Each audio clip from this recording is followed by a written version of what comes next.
I'm Graham, and that's Noah, and Hi. we're gonna read Invisible at Aunt Agatha's. Chapter 1. Where are you? Well, Amy and Laura, are you pleased to be spending the holidays with Aunt Agatha? Asked Dad as he pressed the bell.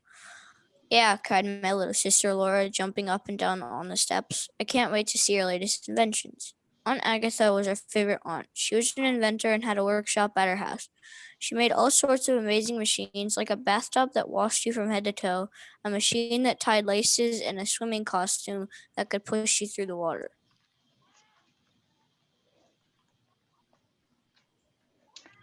Suddenly, the door opened all by itself, and we saw a cup of tea floating through the air. We could hear Aunt Agatha's voice right next to us. Hello, my darling dear Pete. I'm so glad to see you. We stepped back, feeling a little scared. The voice went on. Oh, I'm so sorry. I completely forgot. The effect of my pill has not worn off yet. What on earth have you invented now? Grumbled Dad. Pills that make you invisible, explained my aunt. I'm doing some final tests on them, but don't worry. I will reappear in a few minutes. She went on. In the meantime, give me your coats. Edgar will take your suitcases. We watched our coats glide through the air towards the coat stand. Then we heard footsteps on the stairs. Edgar, the robot butler, appeared. Hello, darling, she said in his mechanical voice.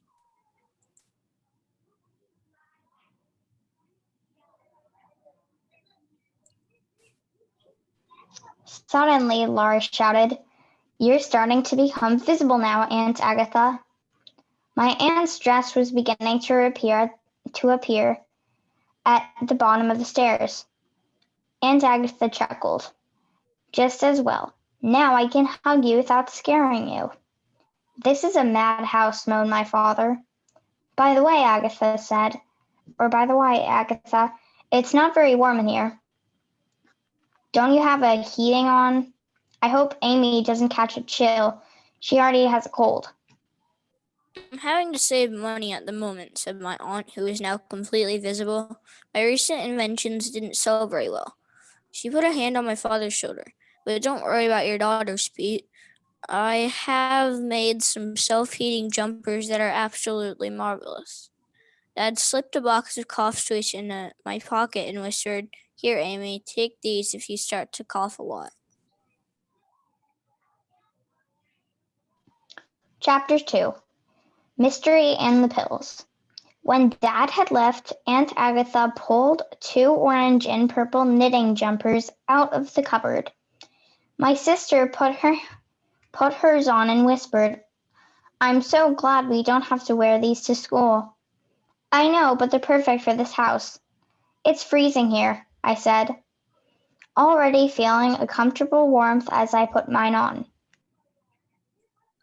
Agatha, can we see your invisibility pills? Asked Laura. Of course, darling number 2, said my aunt.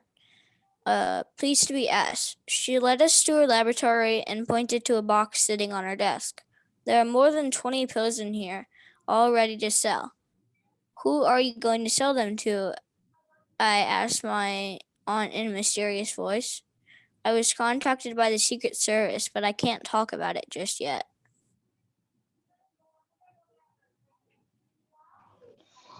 This made Laura curious, so she asked, Did a secret agent come to your house?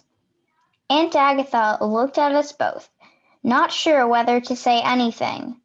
Then she decided to tell us. At the last Inventors exhibition, an agent from the Home Office had shown an interest in her research on invisibility. He had promised her a lot of money if she managed to make pills that worked. Each pill can make an average-sized adult disappear for about 10 minutes, explaining my aunt opening the box.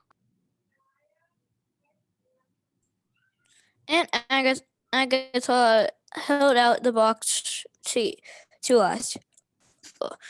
These look just like my cough sweets, I said. That's true, said Laura, putting her hand in the box. Anyway, it's a great invention. When are you going to sell them to the Secret Service? You already know too much, my darling, said Aunt Agatha in a firm voice. In any case, it's time for bed now. I looked at my watch. It was only 8:30. Already? I asked.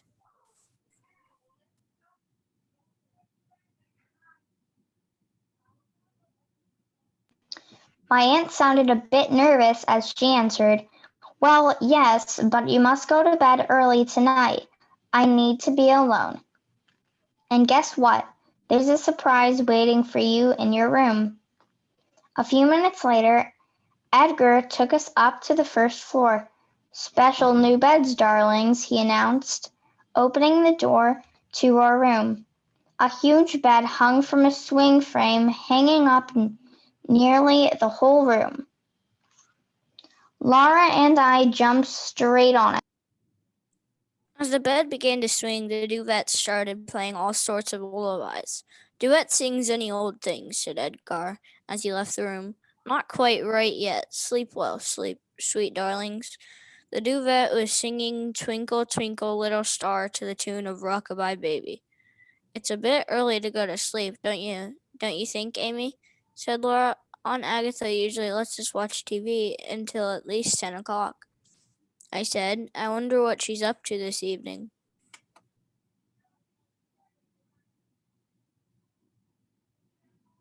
My sister lowered her voice. "I know a way we can watch telly, Amy." I frowned. Laura took 2 pills out of her pocket. "Don't tell me you stole some of Aunt Agatha's pills," I said. Laura looked at the pills. "She has loads of them. I don't think she's going to miss these two." My sister took a pill and placed it on her tongue. "No!" I shouted.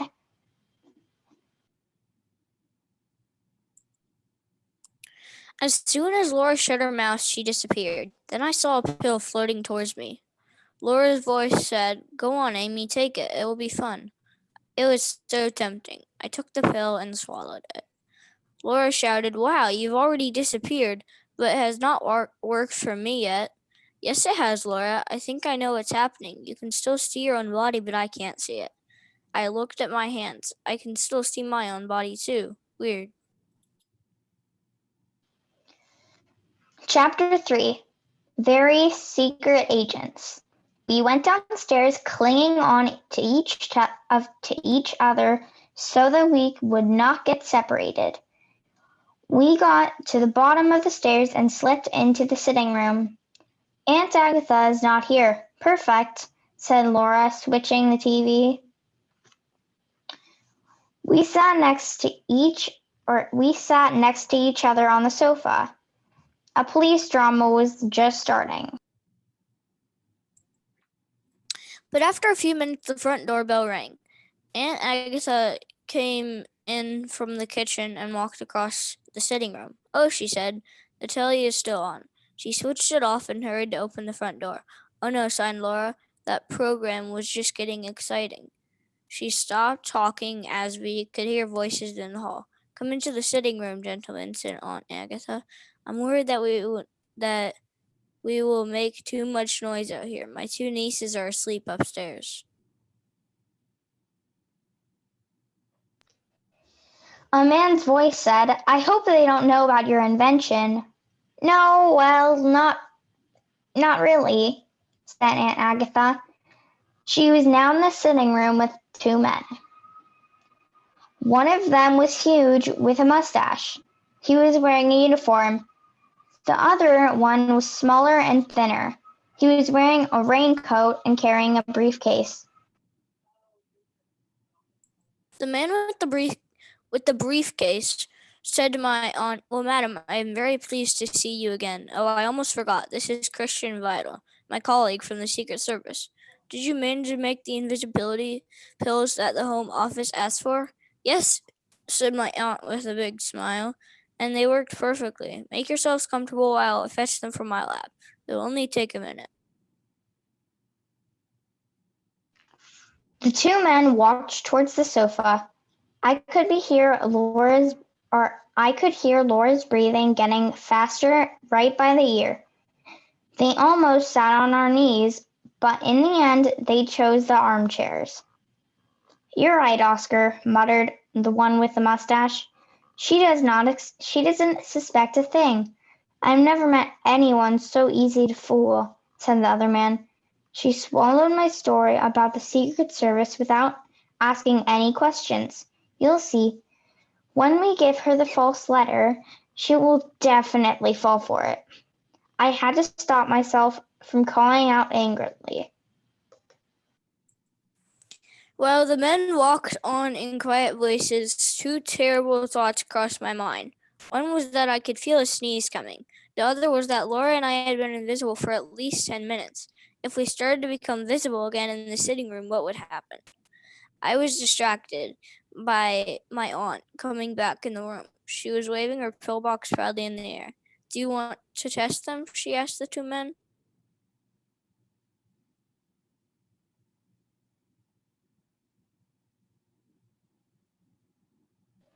"Why not?" said the one called Oscar.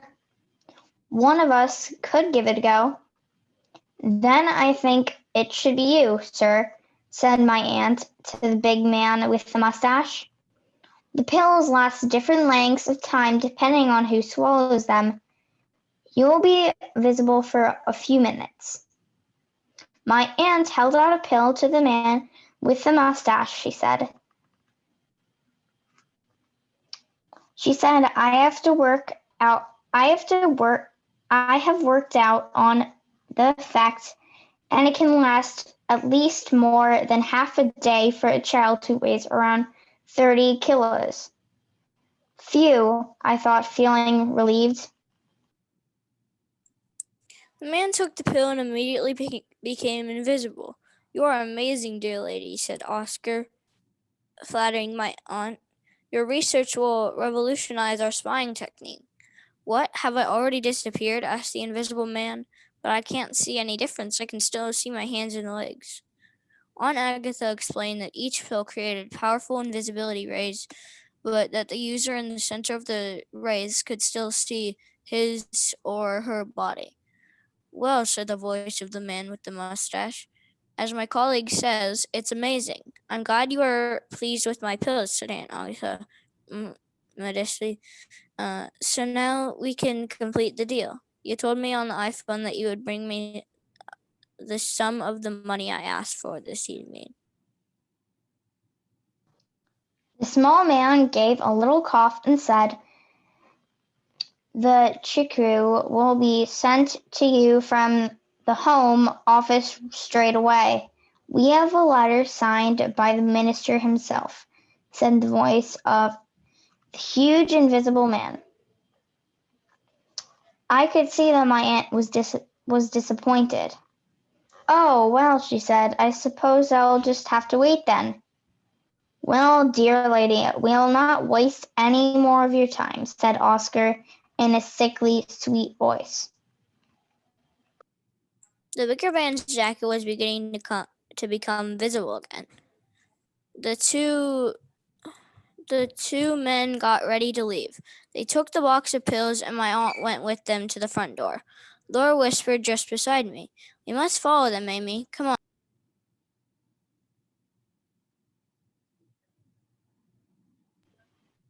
Chapter 4. None of the wiser. The front door was open. My aunt was standing on the doorstep saying goodbye to the two men. Laura and I took our chance and slipped outside, hoping to get the invisibility pills back. The men walked toward their vans, which was parked in front of the house. The man with the briefcase put the box of pills on the garden wall for a moment and opened the back doors of the van. Laura and I both made a dive for the box while he put his briefcase inside, but unfortunately we banged into each other. "Ouch," muttered Laura, who seemed to have fallen on the ground.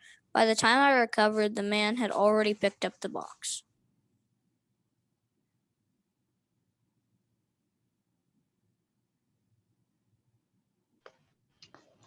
I could feel my heart beating fast.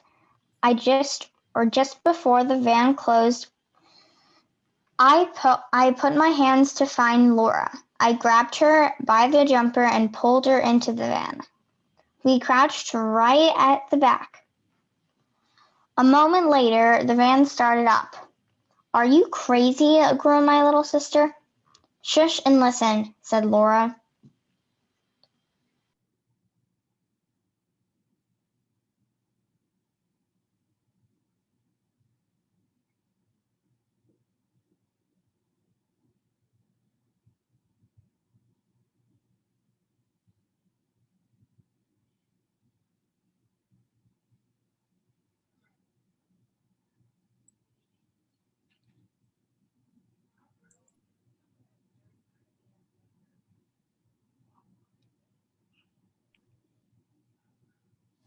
A few minutes later, the van slowed down and stopped in a wood.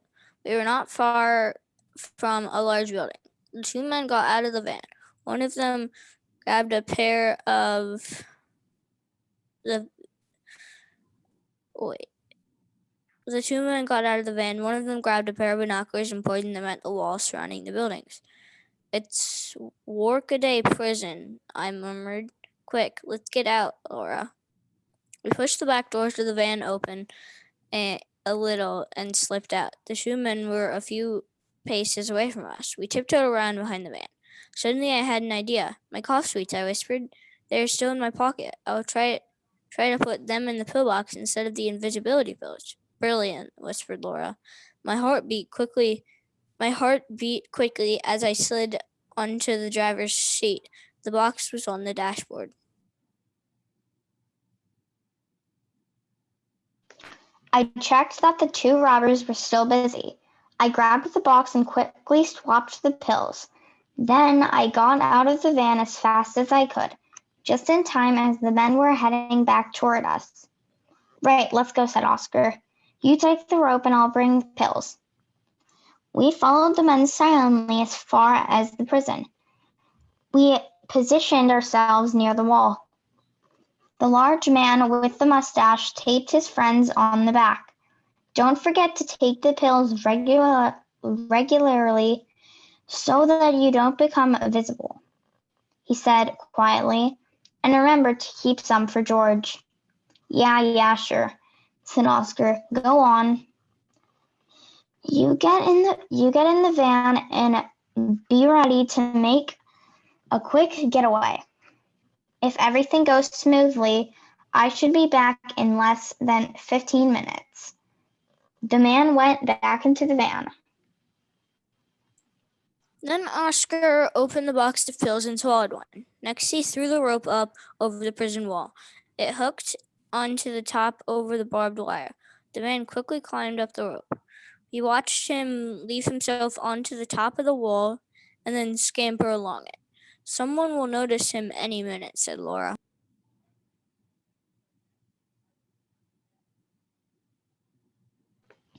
Just then, a spotlight turned on him. Oscar didn't look in the least bit worried.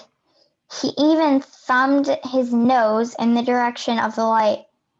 At the same time, people began shouting and the prison alarm went off.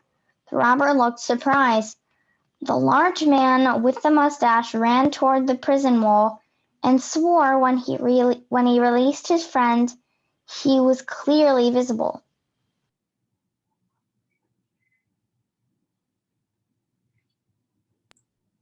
Prison guards ran out almost immediately after police cars arrived with their sirens blaring.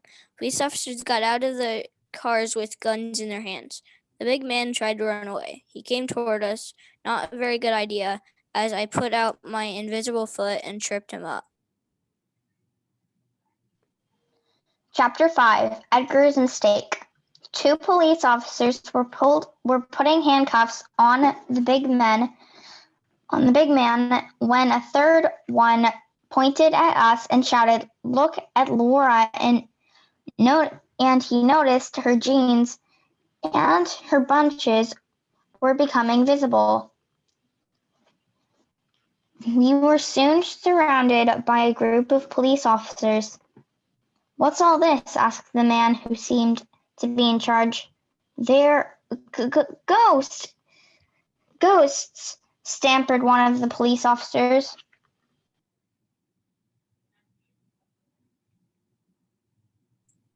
I can explain, I said, stepping forward. So I told them all about Aunt Agatha. The pills, us going into the van, and me tripping the big man up with my invisible foot. When I had finished, the police officers stood staring at us in amazement. The superintendent scratched his head and looked puzzled. An hour later, a police car dropped us off at Aunt Agatha's house. The police officers took us right to the door. We had to ring at least 10 times before my aunt came in. What on earth is going on? She asked, looking at the police officers. When she saw me and Laura, we were still looking a bit ghostly. My darlings, she cried, what happened to you? I thought you were in bed, the superintendent said. They have been incredibly helpful. We will tell you all about it. We went into the house and our aunt shouted, Edgar, can you make us some coffee? The superintendent explained in great detail what had happened at the workday prison. And to think I believed that this story about the Secret Service, sighed Aunt Agatha. Just then Edgar came in. The superintendent's eyes nearly popped out of his head when he saw the robot carrying a coffee pot. Your inventions are really astonishing, he said. He looked at Aunt Agatha and added, who knows, the police might even be interested in your invisibility pills one day. Excellent, said my Aunt Agatha enthusiastically. I might have a whole range of similar products that you might be able to use, like remote controlled handcuffs, and a lot of distant false money detectors, and a whistle that makes a paralyzing ultrasound.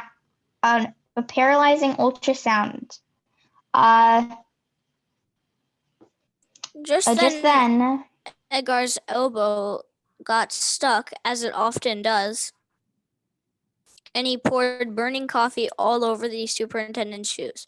Well, thank you so much, said the superintendent, getting up suddenly. Let's not get carried away. We have our own research department. We are working on several projects that are certainly less unusual, but still quite impressive. Laura winked at me and whispered, he does not seem very interested in Aunt Agatha's inventions after all. That's great. It means we can use them. Oh yes, our holiday has just begun. The end.